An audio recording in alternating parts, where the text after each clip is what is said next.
Thunder Basin, Montana Territory, in the winter of 1883, was no place for secrets. But Jane Callahan carried one that could cost her everything. The cold snap had already killed 30 head of cattle in 2 weeks. And now a jealous ex and a compromised sheriff were closing in on the inheritance she disguised herself to protect. She stood in the stock pen behind the Thunder Basin trading post, her breath clouding in the frigid air, counting the remaining steers with numb fingers. The railroad expansion had brought strangers, money, and trouble in equal measure. And Jane had learned to keep her head down, and her real name buried. But trouble had a way of finding her anyway.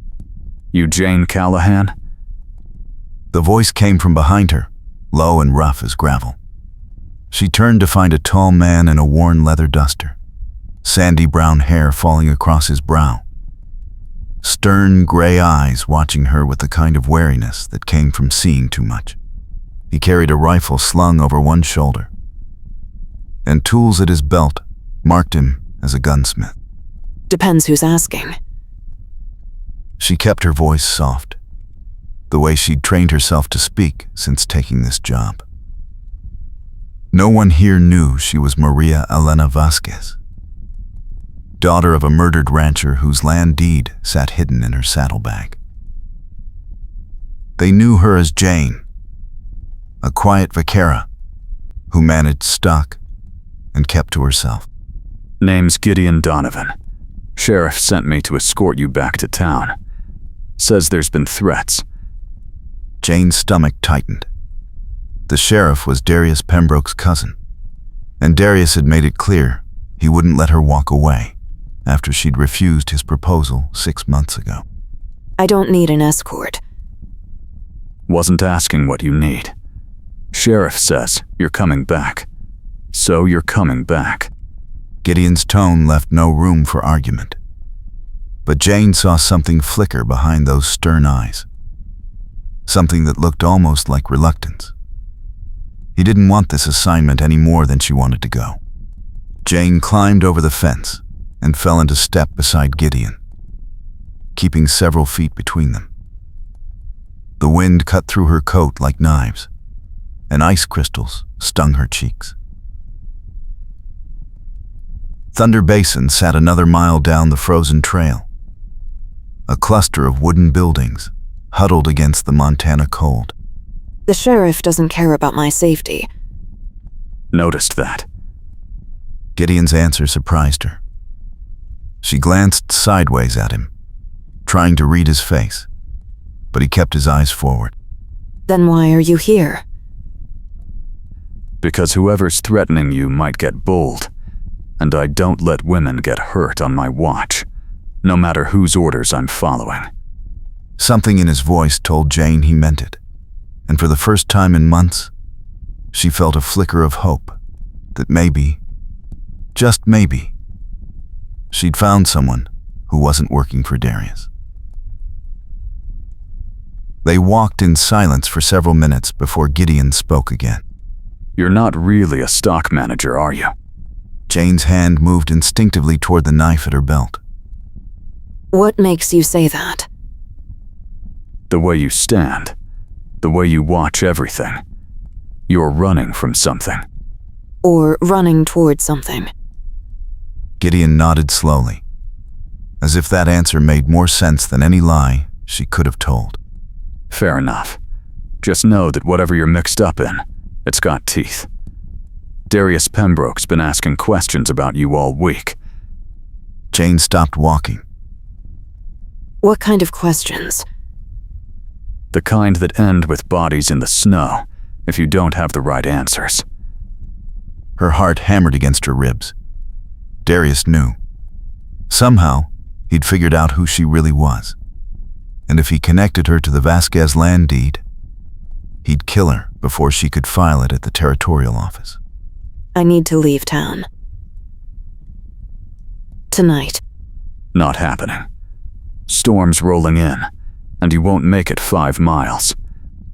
Then I'll die out there, instead of in town. Or you trust me long enough to figure out why Darius wants you dead. Jane studied him, weighing her options. Gideon's face was hard, all sharp angles and weathered skin. But his eyes held something she hadn't seen in Thunder Basin since she'd arrived. Honesty. He wants me dead, because I have proof he's been rustling cattle and selling them to railroad contractors, and because I turned him down when he asked me to marry him last summer. Hell of a combination. Gideon rubbed his jaw, thinking. This proof you have, how solid is it? Solid enough to hang him. She didn't mention the photograph plate hidden in her room at the boarding house, the one she'd taken when she'd caught Darius and his men loading stolen cattle onto railroad cars 3 months ago. Gideon whistled low. Then we've got bigger problems than the sheriff. If Darius thinks you've got evidence, he'll burn this whole town down to find it. As if summoning the devil himself, hoofbeats echoed through the snow behind them. Jane turned to see 4 riders approaching fast. Darius Pembroke in the lead. He was a handsome man, she'd give him that, with dark hair and a smile that had fooled half the women in Thunder Basin. But Jane had seen the cruelty behind that smile. The way he let others do his dirty work, while he played the respectable ranch hand. Get behind me. Gideon moved between her and the riders, his hand resting easy on his rifle. Jane didn't argue. Darius reined in his horse 10 feet away, that practiced smile spreading across his face. Darius called out to them with false warmth in his voice, asking Jane if she was ready to be reasonable. But Jane stayed silent, letting Gideon handle it. She's under my protection. You've got business. You take it up with me. Darius's smile faltered. He'd expected fear, not resistance.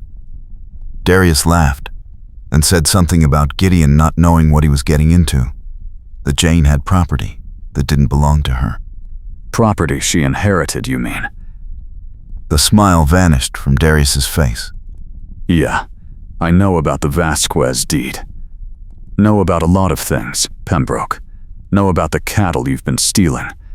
Know about the photograph she took. Jane's blood ran cold. How did Gideon know about the photograph? She hadn't told anyone. Darius's hand moved toward his gun, but Gideon was faster, leveling his rifle in one smooth motion. Don't. The other 3 riders shifted in their saddles, hands hovering near their weapons. For a moment, the only sound was the wind howling across the frozen plain. Then Darius smiled again. But this time, it didn't reach his eyes. Darius said they'd finish this conversation later and wheeled his horse around, his men following. But as they rode away, he looked back over his shoulder, and Jane saw the promise of violence in his gaze. She waited until they were out of earshot before turning to Gideon. How did you know about the photograph? Because I'm the one who developed it. Jane's mind reeled. You? You brought the plate to my shop 3 months ago. Said you were documenting ranch work for a catalog. I knew it was a lie the second I saw what was on it. Why didn't you say anything? Because saying something would have gotten us both killed. I kept the original plate locked in my shop. Figured, if Darius came looking, I'd be ready. Jane felt something shift inside her chest, a loosening of the tight knot of fear she'd carried since her father's murder. Gideon wasn't just an unwilling escort. He was an ally. We need to get that plate to the territorial marshal. Not with Darius watching every road out of town. We wait for the storm to pass, then we move. By then, he could have destroyed the evidence. He doesn't know where it is, and he won't find it. I built that safe myself. They reached the edge of Thunder Basin as the first heavy snowflakes began to fall. The town looked like a ghost settlement in the growing dark, lamplight flickering in a few windows. Gideon led her down the main street toward his shop, a sturdy wooden building with a sign that read Donovan Gunsmith in faded letters. You're staying here tonight. Your boarding house isn't safe. People will talk. Let them talk. Better than letting you die. Inside, the shop smelled of gun oil and metal shavings. Gideon lit a lantern, casting warm light over rows of rifles and pistols mounted on the walls. In the back corner sat a large iron safe, its door sealed tight. Plates in there, along with my own records of Darius's transactions. He's been paying me to modify firearms. Didn't realize I was keeping receipts. You've been building a case against him. Someone had to. Sheriffs bought and paid for. Railroad contractors don't care where their beef comes from. That left me. Jane sank onto a wooden bench near the stove, exhaustion finally catching up with her. She'd been running for so long, hiding her identity, moving from town to town. And here was this stern gunsmith who'd been fighting the same battle from a different angle. Why are you helping me? Gideon added wood to the stove, not looking at her. Because I'm tired of watching bad men win. And because you remind me of someone. Who? My sister. She stood up to a man once. He killed her for it. The words hung in the air between them, heavy with old grief. Jane understood now why Gideon had seemed so reluctant when the sheriff assigned him to escort her. He'd lost someone to this kind of violence before. I'm sorry. Don't be sorry. Just stay alive. Outside, the storm intensified, wind slamming against the shop walls. Jane moved closer to the stove, holding her hands out to the heat. Gideon pulled a blanket from a trunk and draped it over her shoulders. Get some rest. I'll keep watch. You need sleep, too. I'll sleep. When you're safe. But he did sit down beside her, his rifle across his knees, and for the first time since arriving in Thunder Basin, Jane felt something other than fear. She felt protected. They sat in silence for a while, listening to the storm. Then, Jane spoke quietly. My real name is Maria Elena Vasquez. My father owned 5,000 acres south of here. Darius murdered him 6 months ago and tried to forge a sale deed. I've been hiding ever since, waiting for the right moment to file the real deed. And the photograph proves he killed your father? No. But it proves he's a rustler. And if we can get him arrested on that charge, I can come forward with the murder evidence. What evidence? My father's journal. He documented every threat Darius made, every piece of property he tried to steal. It's with the deed, hidden in my saddlebag. Gideon was quiet for a moment, thinking. So we've got 2 pieces of evidence in 2 locations. That's not good. The saddlebag is at the boarding house. We could go get it now. In this storm? We'd freeze before we made it halfway. Then we go at first light. Agreed. But first light never came. Around midnight, the sound of breaking glass shattered the quiet. Gideon was on his feet instantly, rifle raised. Back door. Stay low. Jane grabbed a pistol from the workbench and crouched behind the counter. Footsteps crunched through broken glass in the back room. Then a voice called out. One of Darius's men saying the boss wanted the photograph plate and they'd burn the whole shop down if they had to. Tell Darius if he wants the plate. He comes and gets it himself. Laughter echoed from the back room. The man said Darius was busy burning down the boarding house, and Gideon's shop was next.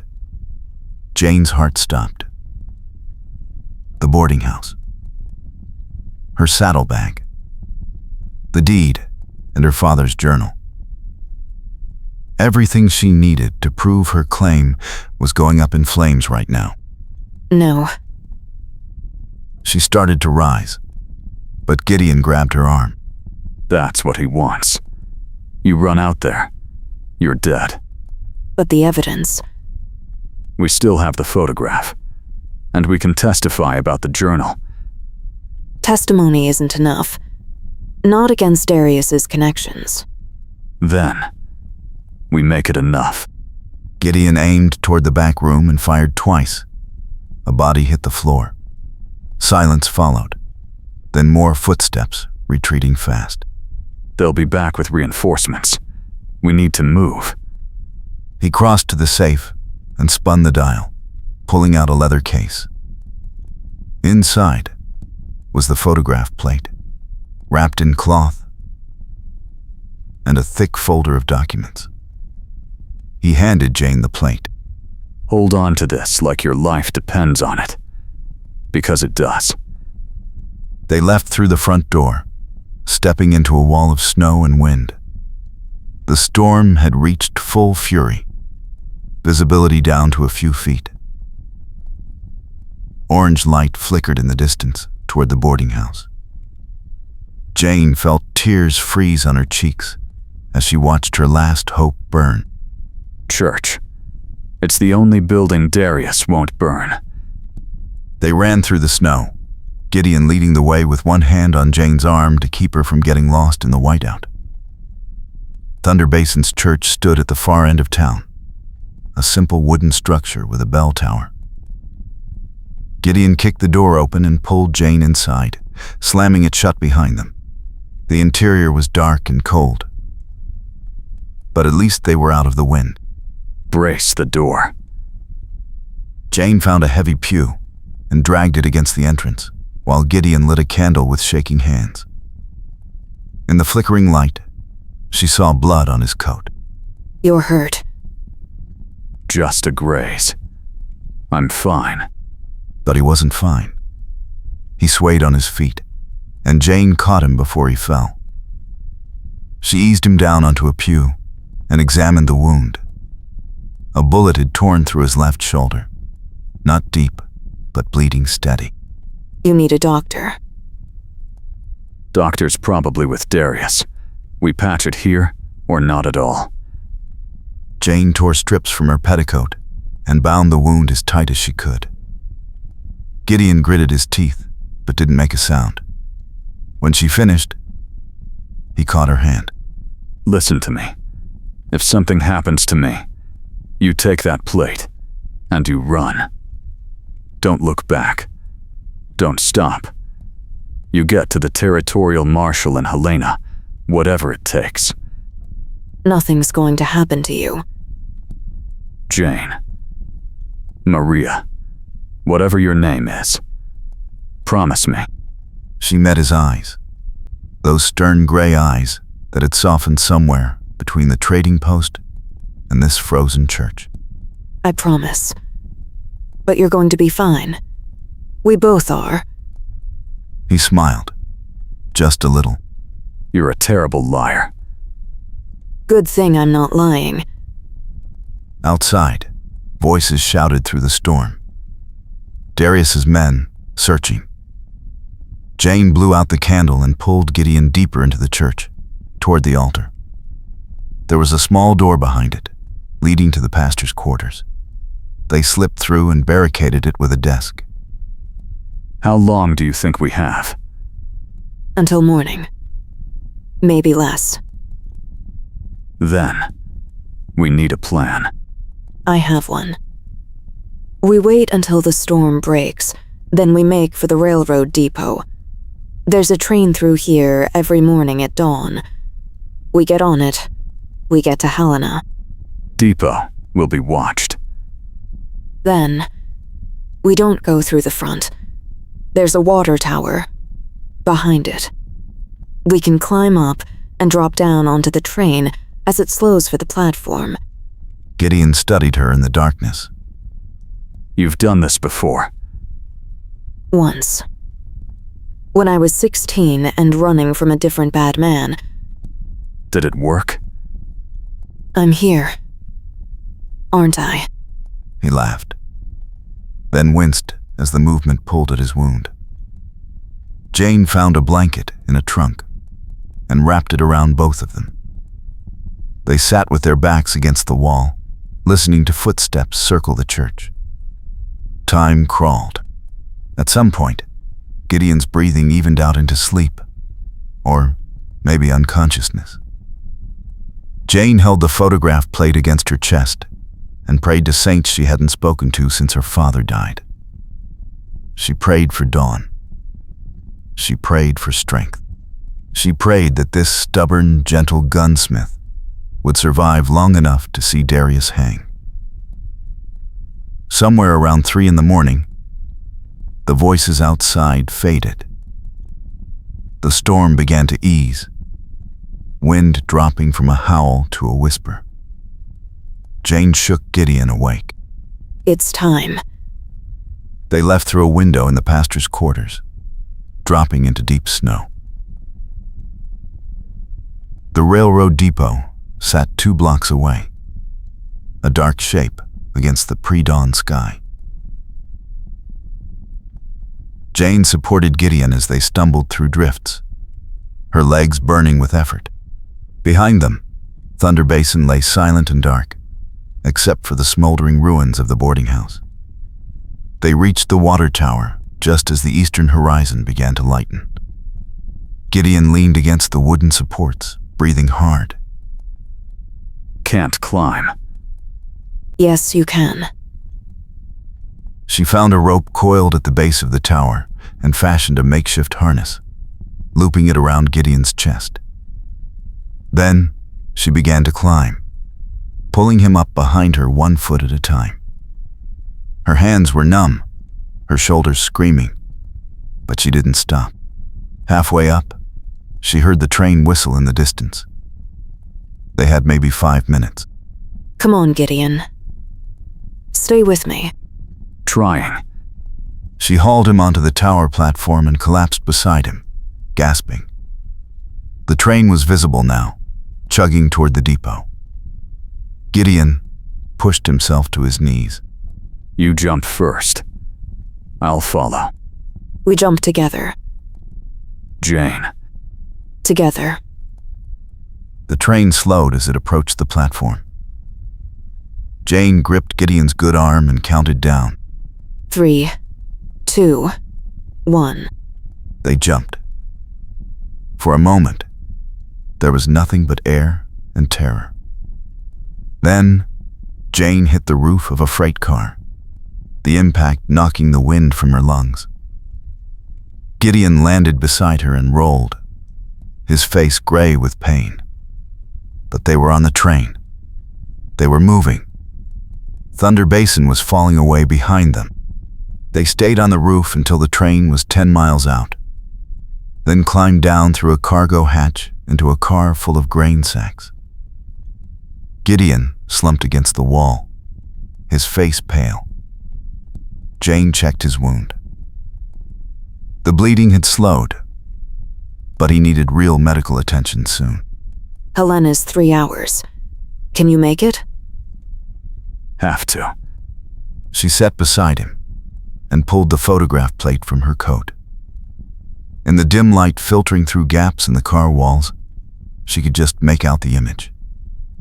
Darius and 4 men loading cattle onto railroad cars, the Vasquez brand clearly visible on the animal's flanks. It wasn't proof of murder, but it was enough to start an investigation. And if they could get territorial authorities to question Darius, maybe they'd uncover the rest. What are you thinking? That we need more than this. We need someone who saw what Darius did to my father. Who? His foreman. A man named Santos Garcia. He was there the night my father died. Darius paid him to keep quiet, but Santos has family. Kids. He might talk if we can promise protection. You know where to find him?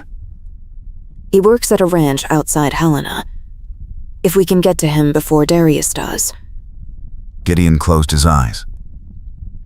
Then that's the plan. Get to Helena. Find Santos. Build a case that'll bury Darius. And after that? After that, you file your deed and take back what's yours. What about you? Me? I finned the Warner flyer, and Mensoffer said they were klest down. The warn the wind stus with the Pedir and Lutkorms. They were the nuft when the lust lot spok. But stus, as strong frest in the teaching nine ties, the hated barred fire. I called it fire, but my finally was pay for a crisis walking. I Sendelios. What happens to you after we put Darius away? He opened his eyes and looked at her. Really looked at her. And Jane saw something in his gaze that made her heart skip. Depends. On what? On whether you need a foreman. Jane felt heat rise to her cheeks, despite the cold. I might. Good. Because I'm tired of gunsmithing, and I figure 5,000 acres needs someone who knows how to protect it. Is that the only reason you'd stay? Gideon reached out and tucked a strand of hair behind her ear, his rough fingers gentle. No.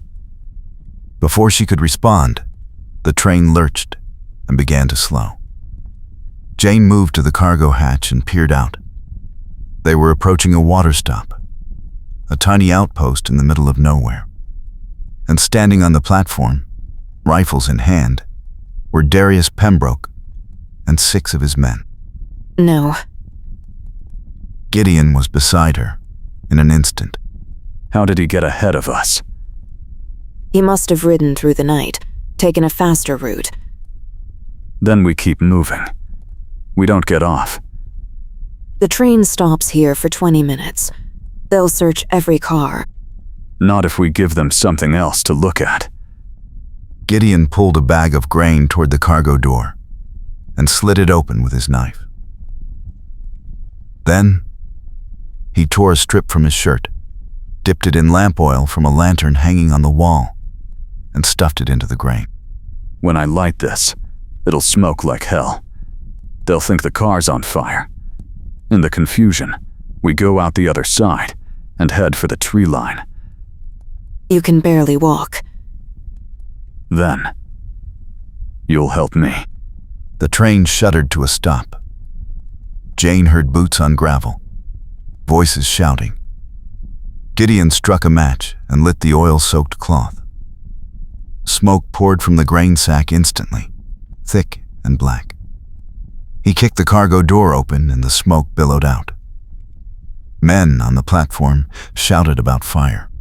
Footsteps thundered toward their car. Gideon grabbed Jane's hand and they dropped out the opposite side, hitting the ground hard. Jane pulled him to his feet and they ran for the trees, 50 yards of open ground that felt like 50 miles. Behind them, someone shouted that they'd spotted the fugitives. Gunfire cracked through the morning air. Bullets kicked up dirt at their feet. Jane didn't look back. They reached the tree line and plunged into the forest, branches tearing at their clothes. Gideon stumbled, and Jane caught him. Keep moving. Go without me. Not happening. She looped his arm over her shoulders and half carried him deeper into the woods. Behind them, the shouts grew louder. Darius's men were coming. The forest thinned ahead, opening onto a rocky slope that dropped down toward a frozen creek. No cover. No way across, except over the ice. Jane didn't hesitate. She pulled Gideon onto the creek and started across, her boots sliding on the slick surface. The ice groaned beneath their weight. It won't hold. It has to. They were halfway across when the first crack appeared. Jane moved faster, but the ice was already giving way. Jump. They leaped for the opposite bank just as the ice shattered. Jane's fingers caught a root and she held on, Gideon dangling from her other hand. Her arms screamed. Her grip was slipping. Gideon. Climb. Can't. Do it. He found a foothold and pushed himself up, taking the weight off her arm. Together they scrambled up the bank and collapsed on solid ground. Gunfire erupted from the opposite side of the creek. Darius's men had reached the tree line, but didn't dare cross the broken ice. Darius shouted across the water that they couldn't run forever, that he'd find them wherever they went. You hear that, Pembroke? That's the sound of a man who's already lost.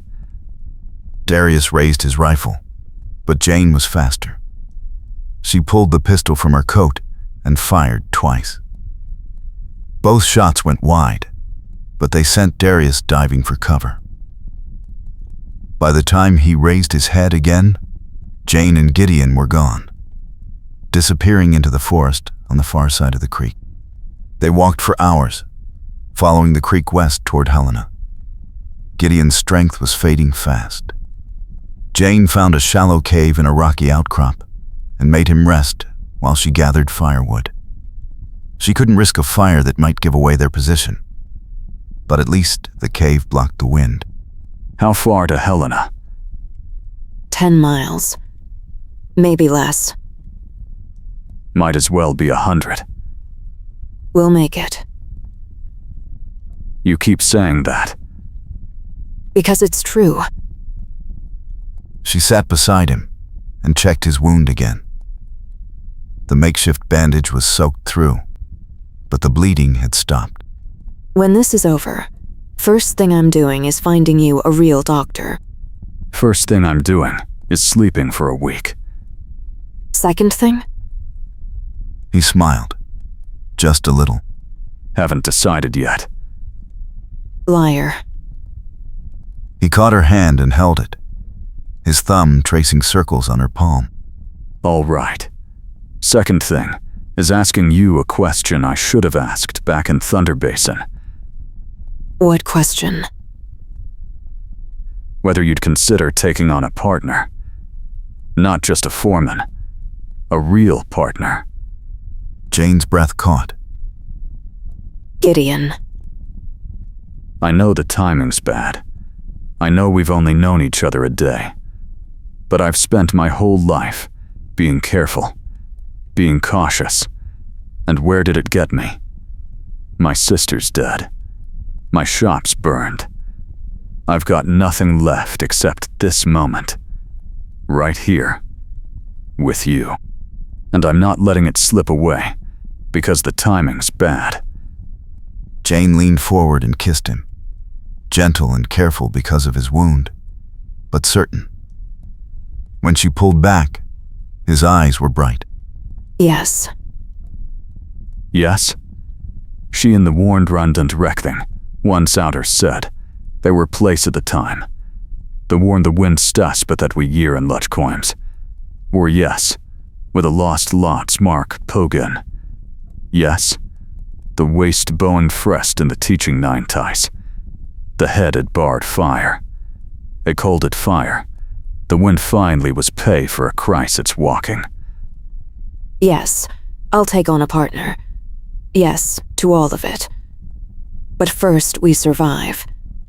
First, we make Darius pay. Then, we talk about the future. Deal. They stayed in the cave until sunset, resting and planning. As darkness fell, Jane helped Gideon to his feet, and they continued west. The lights of Helena appeared around midnight, a constellation of warmth in the frozen dark. The territorial marshal's office sat on the main street, a sturdy brick building with lamps burning in the windows.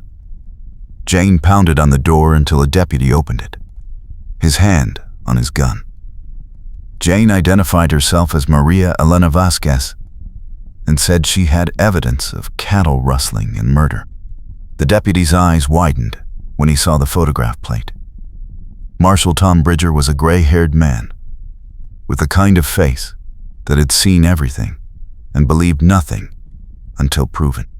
But when Jane laid out the photograph, the documents Gideon had saved from his shop, and her testimony about her father's murder, something shifted in his expression. Marshal Bridger asked question after question, verifying details, cross-referencing names. He sent a deputy to fetch the territorial prosecutor. By dawn, warrants were being written for Darius Pembroke, Sheriff Calhoun, and 3 other men named in the documents.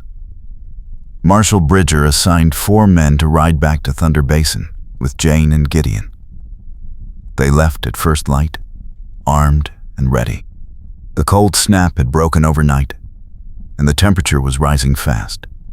By the time they reached the basin, water was dripping from every roofline and the streets were turning to mud. Sheriff Calhoun saw them coming and tried to run. He made it 3 steps before a marshal tackled him into the mud. Darius was harder to find. He wasn't at the ranch, wasn't at the saloon, wasn't at any of his usual haunts. It was Gideon who figured it out. The church. He'll go to the church. Why would he go there? Because it's the one place no one would look, and because he's desperate enough to take hostages if he needs to. They rode to the small white church on the edge of town. The door was closed, but lamplight showed through the windows. Marshal Bridger motioned for his men to spread out, covering the exits. Jane dismounted and started toward the door, but Gideon caught her arm. Let me. You can barely stand. He won't shoot me right away. He'll want to talk, to threaten, to make a deal. That gives you time to get around back. I'm not letting you walk in there alone. I'm not asking permission. He pulled away and walked toward the church, his hand hovering near his gun. Jane counted to 10, then circled around the building, the marshals following silent as shadows. Inside, Darius Pembroke stood at the altar, holding Reverend Walsh at gunpoint. The old preacher's face was pale but calm. Gideon stepped through the door and stopped, his hands visible. Let him go, Darius. It's over. Darius laughed, a high, desperate sound. Darius said it wasn't over until he said it was over, that he had hostages and horses and a way out of this. Gideon said the marshals had the church surrounded, and there was no way out. Darius pressed the gun harder against the preacher's head and said he'd shoot if anyone tried to stop him. Jane slipped through the back door, moving between the pews in perfect silence. She could see Gideon facing Darius, could see the wild panic in Darius's eyes. You're not a killer, Darius. You're a coward. You let other men do your killing while you hid behind your connections and your charm. But you're out of men now. You're out of friends. You're out of time. Darius snarled something about Gideon not knowing anything, about how he'd built an empire from nothing, how he deserved everything he'd taken. You didn't build anything. You stole it. You murdered for it. And now you're going to hang for it. Darius's hand shook on the gun. Jane was 10 feet away, crouched behind a pew, calculating angles. If she moved now, if she was fast enough. Gideon took a step forward. Let the preacher go. Face me instead. Isn't that what you wanted all along? To prove you're better than the quiet gunsmith who wouldn't bow to you? Darius swung the gun toward Gideon. The preacher stumbled away. Jane lunged from behind the pew and tackled Darius from the side, driving him into the altar. The gun went off, the shot splintering wood above their heads. They hit the floor hard, Jane on top, her hands locking around Darius's wrist. He was stronger than she expected, fueled by desperation. He twisted and threw her off, raising the gun. Gideon grabbed a wooden offering box and smashed it across Darius's face. The gun clattered away. Marshal Bridger burst through the front door with his men, weapons drawn. It took 2 marshals to wrestle Darius into handcuffs. He screamed threats and curses until they gagged him and dragged him outside. Jane sat on the floor, breathing hard, her hands scraped and bleeding. Gideon knelt beside her, wincing from his wound. You all right? I'm fine. You? Been better. Been worse. Reverend Walsh brought them water and checked them both for injuries. His hands were steady, his voice calm. He said he'd been praying for deliverance, and the Lord had sent them. Jane wasn't sure about deliverance, but she was grateful they were both still breathing. Outside, the town gathered to watch Darius and Sheriff Calhoun loaded into a prison wagon. The prosecutor from Helena read the charges aloud: cattle rustling, murder, conspiracy, bribery.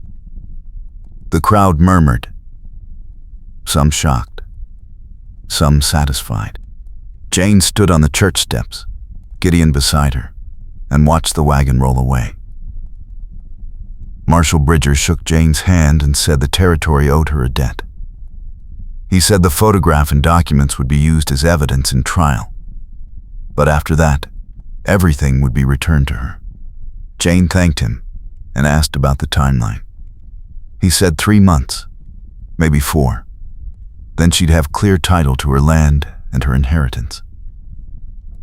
3 months felt like forever, but it also felt like nothing. She had time now. She had a future. The doctor came to examine Gideon's wound and declared him lucky. The bullet had passed clean through without hitting bone or artery. He stitched it properly, bandaged it, and told Gideon to rest for 2 weeks. Gideon said he'd rest for 2 days, and the doctor said that was better than nothing. Jane walked with Gideon back to what remained of his shop. The building was a blackened shell, the tools and equipment twisted by heat. He stood in the ruins, silent. I'm sorry. Don't be. It's just a building. It was your livelihood. I'll build another. Somewhere else. Somewhere better. Where? Wherever you are. She smiled. That could be anywhere. Good. I've been in one place too long. They spent the next week in Thunder Basin, sorting through legal paperwork, giving statements to the prosecutor, and making plans. Jane signed documents reclaiming her father's ranch under her real name. The land was hers, clear and legal. Gideon sold what was left of his property and bought a wagon, tools, and supplies. On Sunday morning, the town gathered for church. Reverend Walsh preached about deliverance and justice and the grace that comes after suffering. Jane sat in the front pew with Gideon beside her, their hands clasped. After the service, people came to shake their hands, to congratulate them, to say they'd known all along that Darius was trouble.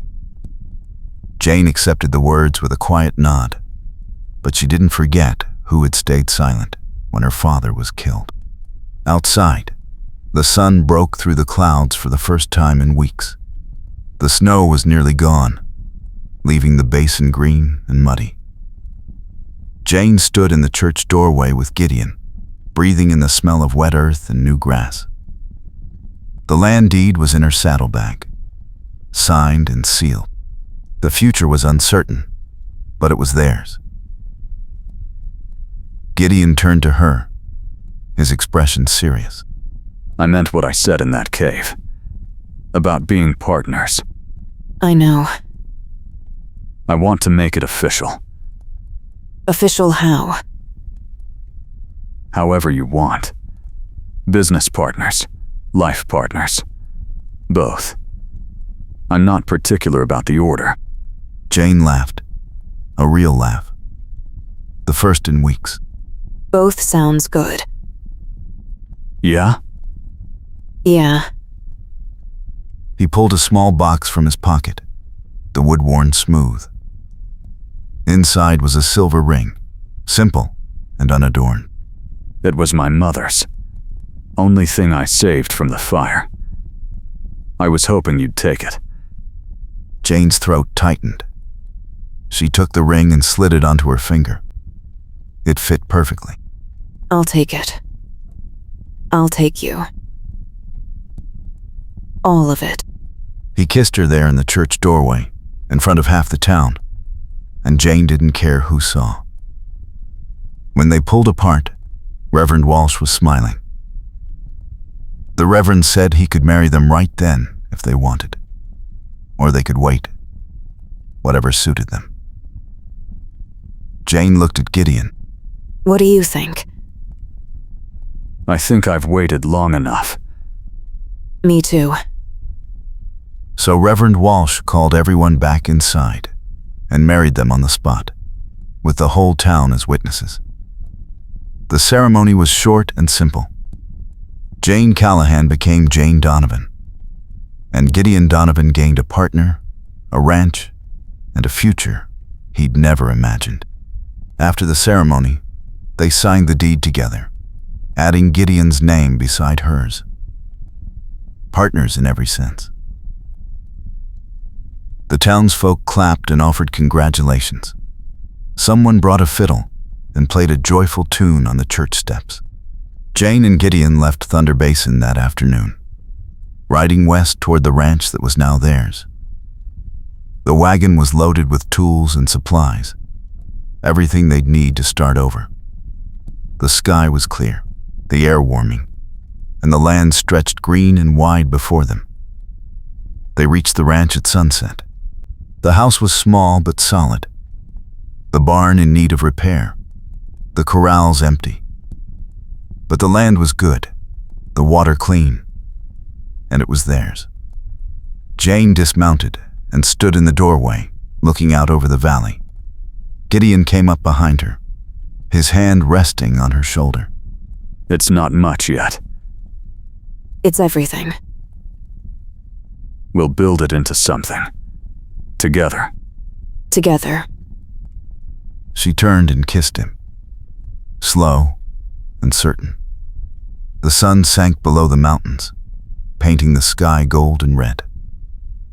Somewhere in the distance, a coyote called. The storm was over. The fight was won.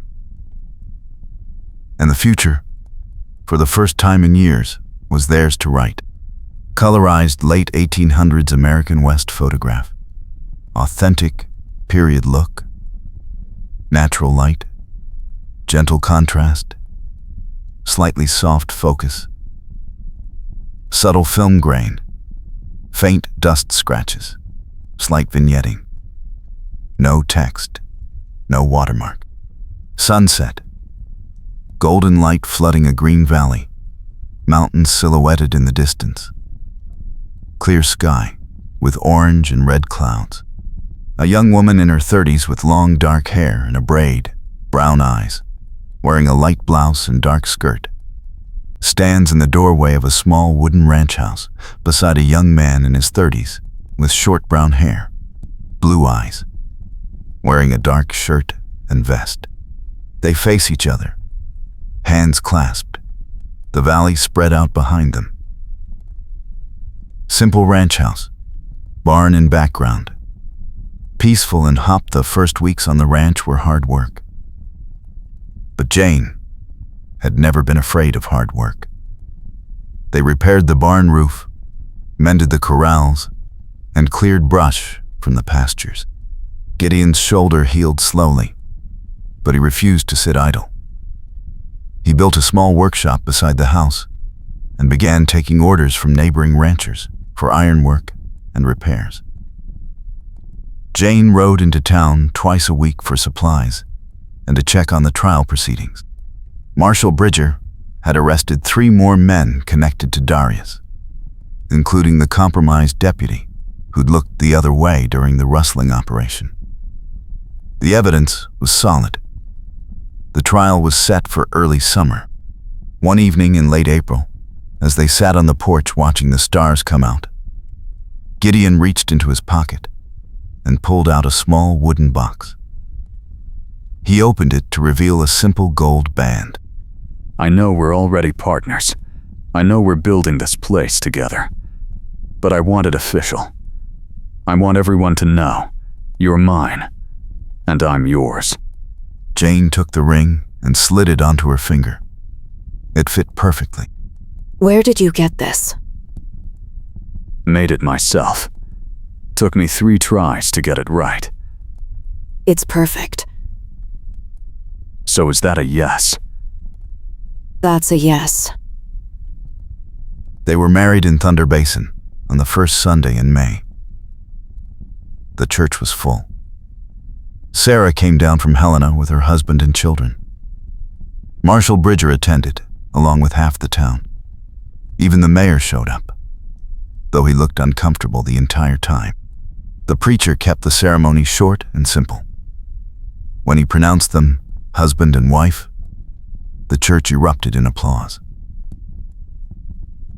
After the service, they stood in the church doorway, signing the deed to the ranch. The document named them as equal partners, husband and wife, joint owners of 300 acres in the Thunder Basin Valley. Jane signed her real name for the first time in years, Maria Elena Vasquez Donovan. Gideon signed beside her, his hand steady. Sarah hugged them both and whispered that she was proud. Marshal Bridger shook Gideon's hand and told him he was lucky. The mayor muttered something about hoping they'd be good neighbors. They rode back to the ranch that afternoon, the signed deed tucked safely in Gideon's saddlebag. The sun was high and warm, the wildflowers blooming in the meadows. The cattle they'd purchased with the recovered money grazed peacefully in the south pasture.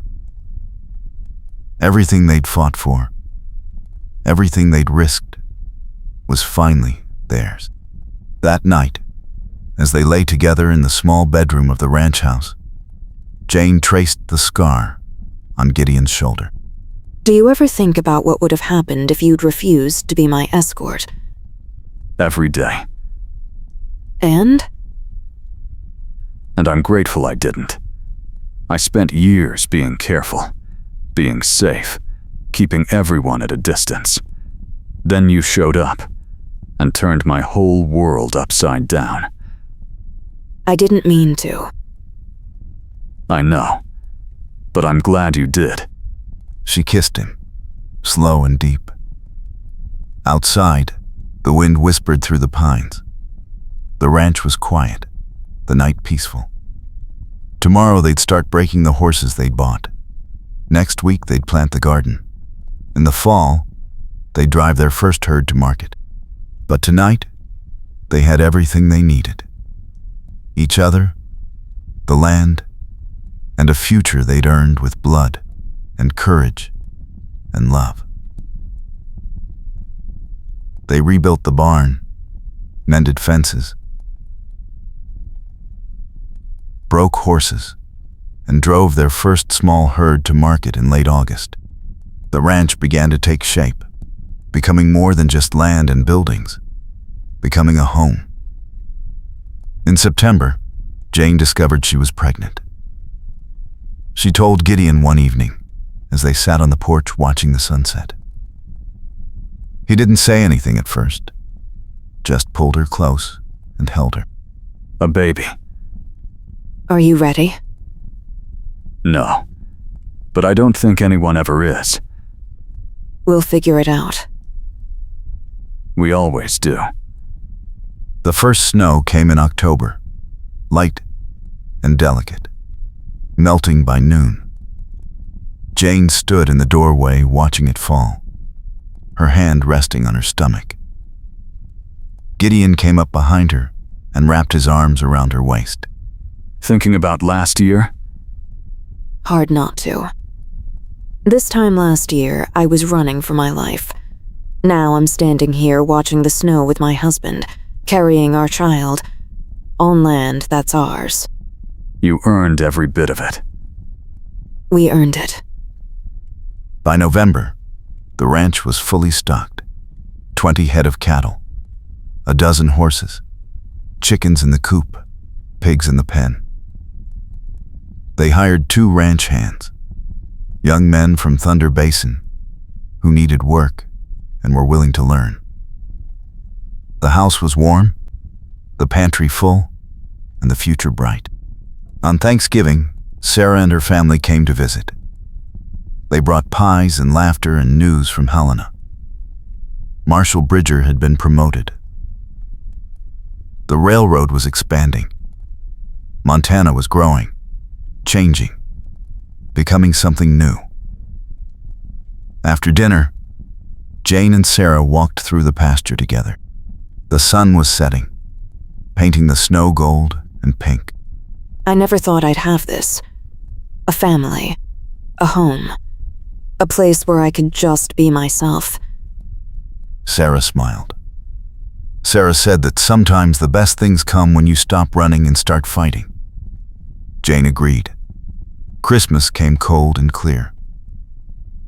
Gideon cut a small pine tree and brought it inside.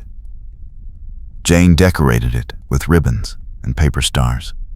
They exchanged simple gifts, practical things, tools and cloth, and a new rifle. But the real gift was the life they'd built, the peace they'd found. On New Year's Eve, they stood outside under the stars. The air was bitter cold, their breath fogging, but neither wanted to go inside. What are you hoping for this year? A healthy baby. A good calving season. No more gunfights. That last one especially. What about you? Same. And maybe a bigger barn. Always practical. Someone has to be. She laughed and kissed him. The stars wheeled overhead, ancient and indifferent.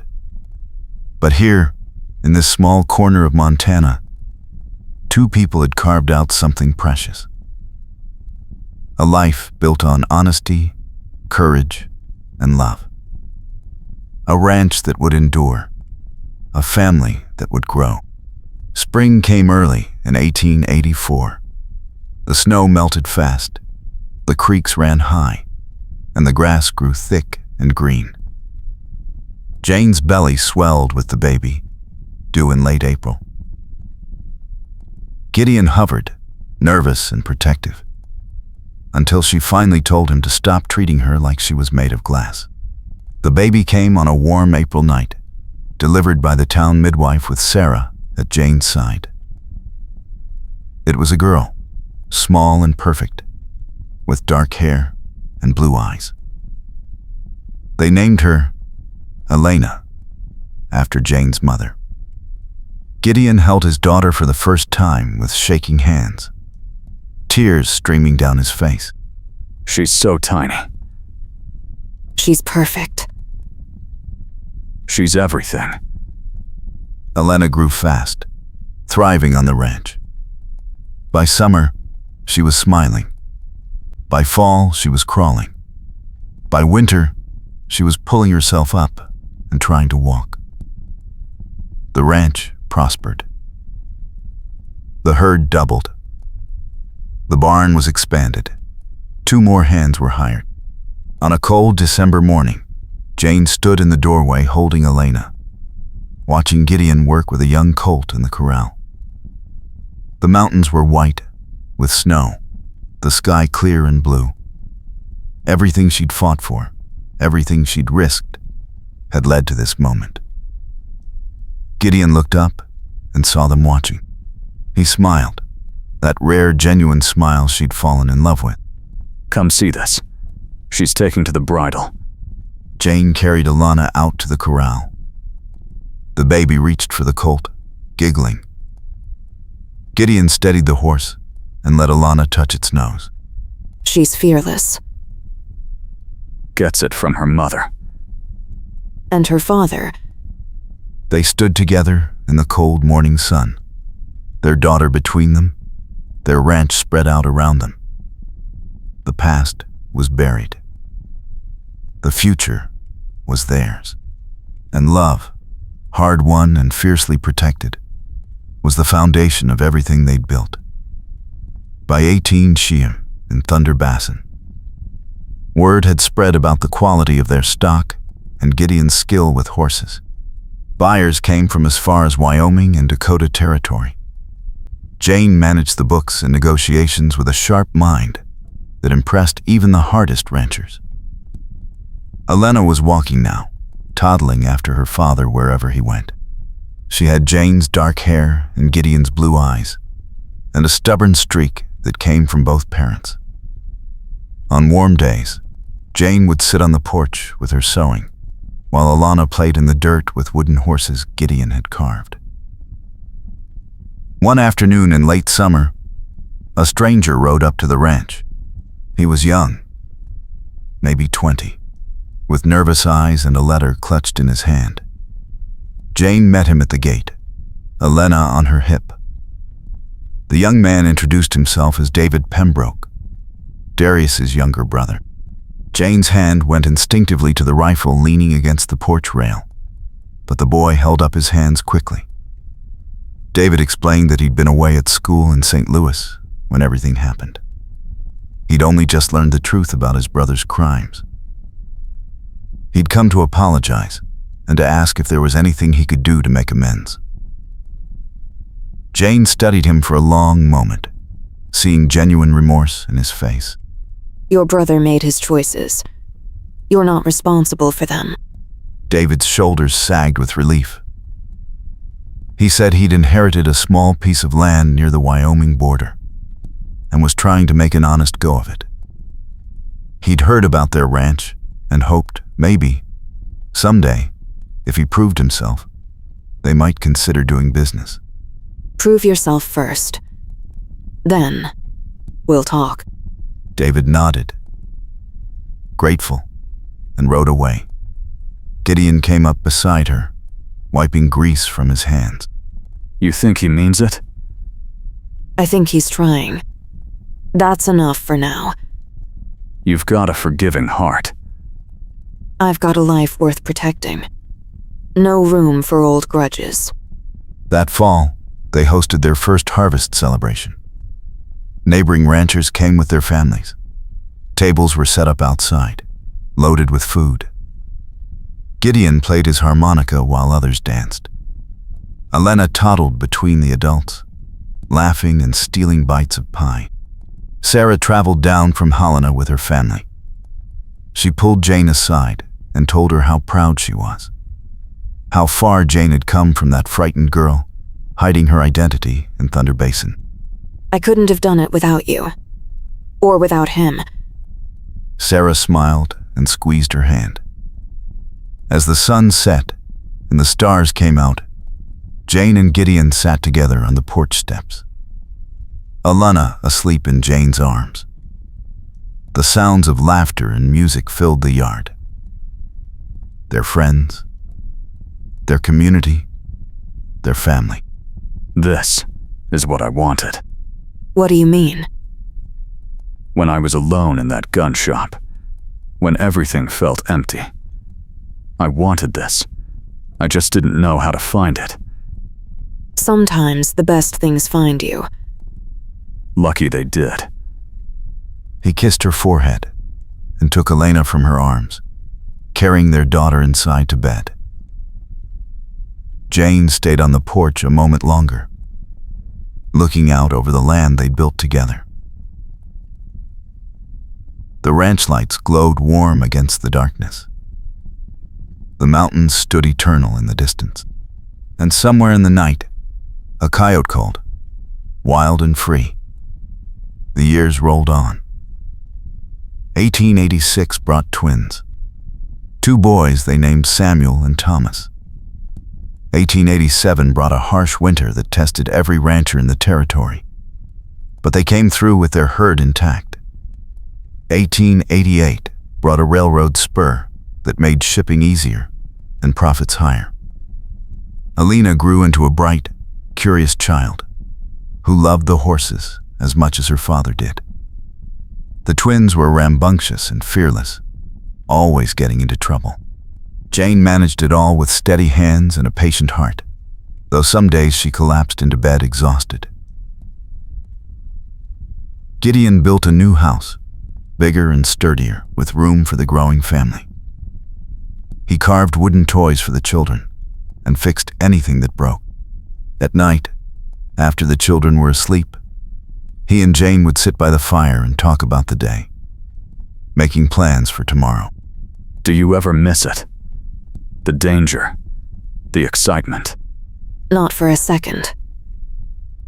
Not even a little? I had enough excitement to last a lifetime.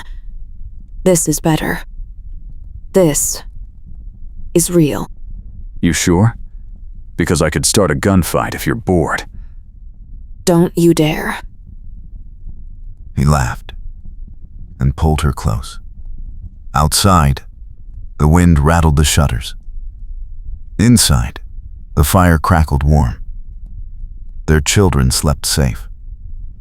Their land was secure, and the love they'd forged in blood and danger had become something even stronger. Something built on trust and partnership and the quiet, steady work of building a life together. On a warm June afternoon, Jane stood in the barn, watching Gideon teach Alana how to saddle a whore. See properly. The girl was 7 now, confident and capable, her small hands working the cinch strap under her father's patient guidance. The twins played in the hayloft, their laughter echoing off the rafters. Jane rested her hand on her belly, feeling the flutter of new life. A 4th child. Unexpected, but welcome. She hadn't told Gideon yet, waiting for the right moment. He looked up and caught her watching. What's that smile for? Just thinking how far we've come. Long way from that night in the storm. Long way from a lot of things. Elena finished with the saddle and looked up at her mother. The girl had Jane's dark hair and Gideon's blue eyes, the best of both of them. You did good, Maiha. Gideon lifted Elena onto the horse and led her around the corral. Jane leaned against the fence, watching, her heart full. The photograph plate that had started everything was locked away in a drawer now, a reminder of how much they'd survived. But it was gathering dust, irrelevant. The past couldn't touch them anymore. That evening, after the children were in bed, Jane told Gideon about the baby. He stared at her for a long moment, then swept her into his arms, spinning her around until she laughed and begged him to stop. Another one. Another one. We're going to need a bigger house. We just built this one. Then, I'll build an addition. You're impossible. You love it. She did. She loved all of it. The chaos, the noise, the constant work, the quiet moments stolen between chores. She loved the man who'd started as her reluctant escort and become her partner in everything. She loved the life they'd built from nothing, from ashes and blood and desperate hope. On their 6th anniversary, they rode out to the ridge where they'd first kissed, leaving the children with Sarah, who'd come to visit. The valley spread below them, green and gold in the summer sun. Their herd grazed peacefully. Smoke rose from the chimney of their house. Everything was exactly as it should be. Any regrets? Not a single one. You? Only that I didn't meet you sooner. We met when we were supposed to. You believe that? I have to. Otherwise, all that pain was for nothing. He pulled her close, his arms strong around her. It wasn't for nothing. It brought us here. They stood together as the sun set. Two people who'd fought for every inch of happiness they'd claimed. The wind carried the scent of pine and sage. Somewhere below, their children played. And the future, wide and bright in theirs, stretched out before them, without limit or fear.